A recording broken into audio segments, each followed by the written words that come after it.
আমরা দেখতে পাচ্ছি নির্বাচনী প্রচারণার দিন শুরু হওয়ার পর থেকে দেশে অব্যাহতভাবে নারীদের উপর হামলা করা হচ্ছে, নারীদেরকে হেনস্থা করা হচ্ছে এবং যেসব নারীরা এই সমস্ত হামলার প্রতিবাদে অনলাইনে সরব হয়েছেন, ছাত্রদল, যুবদলের নেতাকর্মীরা অনলাইনে তাদেরকে স্লাট শেমিং করছে, মেসেঞ্জারে তাদেরকে হুমকি দিয়ে যাচ্ছে।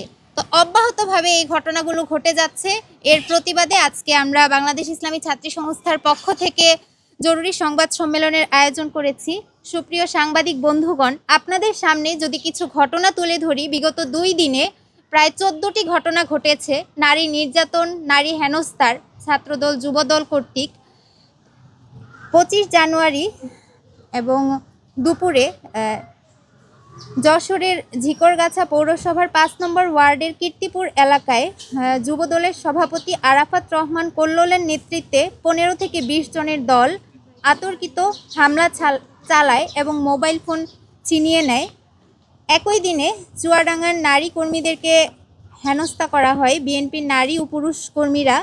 25 জানুয়ারি কুমিল্লার নারী কর্মীদেরকে হেনস্থা করা হয় এবং 26 জানুয়ারি আমরা যে ঘটনাটির সাক্ষী হয়েছি, টাঙ্গাইলে একজন মহিলাকে কিভাবে বর্বরোচিতভাবে হামলা করা হয়েছে, একজন মহিলার 2 পায়ের মাঝখানে কিভাবে আঘাত করা হয়েছে, যেই দৃশ্য আমাদের কাঁদতে বাধ্য করেছে, যেই দৃশ্য দেখে আমরা অত্যন্ত মর্মাহত হয়েছি।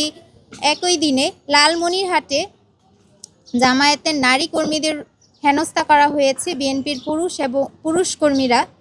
19 জানুয়ারি ভোলার চর ফ্যাশনে একজন নারীর কান ছিঁড়ে অলংকার নিয়ে যাওয়া হয় এবং তার মাথায় কাঠ দিয়ে আঘাত করা হয়।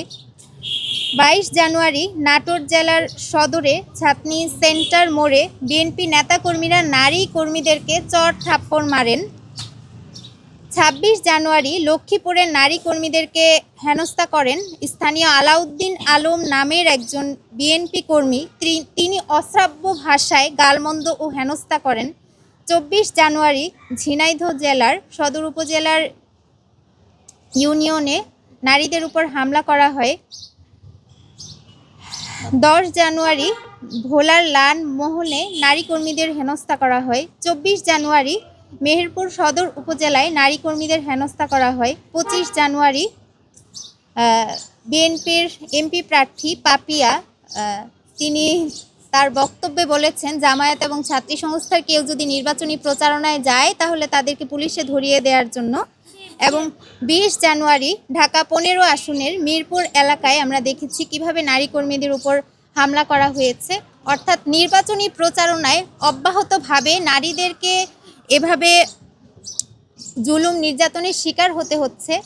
কিন্তু এখনো পর্যন্ত আমরা বাংলাদেশের বর্তমানে সর্ববৃহৎ রাজনৈতিক দল বিএনপির পক্ষ থেকে কোনো ধরনের পদক্ষেপ আমরা দেখিনি, যার প্রতিবাদ স্বরূপ আমরা আজকে সংবাদ সম্মেলন ডাকতে বাধ্য হয়েছি যে এতদিন হয়ে গেল কেন তারা এখনো পর্যন্ত কোনো ধরনের স্টেপ নিল না।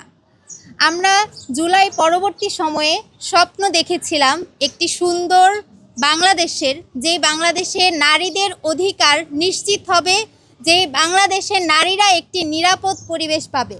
এবং আমরা এই সামনে যে নির্বাচন আসছে, এই নির্বাচনকে নিয়ে আমরা অনেক স্বপ্ন দেখেছিলাম যে এটা আমাদের জীবনের প্রথম নির্বাচন, একটি সুষ্ঠু নির্বাচন হবে, আমরা একটি আনন্দ ঘন পরিবেশে আনন্দের সাথে ভোট দিতে যাব। অথচ আমাদের হৃদয় ভঙ্গ হয়েছে। আমরা দেখতে পেয়েছি ভোটের আগেই কিভাবে অপোজিশন পার্টির নারীদেরকে, যারা নির্বাচনী প্রচারণায় অংশ নিচ্ছে, তাদেরকে হেনস্থা করা হচ্ছে, তাদেরকে শারীরিকভাবে হেনস্থা করা হচ্ছে, যেই ঘটনা কোনোভাবেই মেনে নেওয়ার মতো না। এবং আমরা ইন্টারেস্টিংলি লক্ষ্য করছি কিভাবে এই ঘটনাগুলোকে কেন্দ্র করে সিলেক্টিভ প্রতিবাদ হচ্ছে। আমরা দেখতে পেয়েছি বিগতের সময়ে জামায়াতের একজন নেতা নারীদেরকে নিয়ে যখন অশোভন মন্তব্য করেছে তখন টিএসসিতে পুষ্পত্তলিকা দাহন করা হয়েছে, কিন্তু ক্রমাগতভাবে বিএনপি কর্তৃক নারীদেরকে যে শারীরিক হামলা করা হচ্ছে এর কোনো প্রতিবাদ আমরা কোনো মহল থেকে দেখতে পাইনি। এই ধরনের সিলেক্টিভ প্রতিবাদের আমরা বিরুদ্ধতা করছি এবং আমরা বাংলাদেশ ইসলামী ছাত্রী সংস্থা কখনোই এই সিলেক্টিভ প্রতিবাদকে সমর্থন করি না। আমরা দেশের সর্বমহলকে আহ্বান জানাচ্ছি, আপনারা এই সিলেক্টিভ প্রতিবাদ থেকে বের হয়ে আসেন। যতদিন আমরা এই সিলেক্টিভ প্রতিবাদ থেকে বের হতে পারবো না, ততদিন আমরা সর্বমহলের নারীদের অধিকারকে নিশ্চিত করতে পারবো না।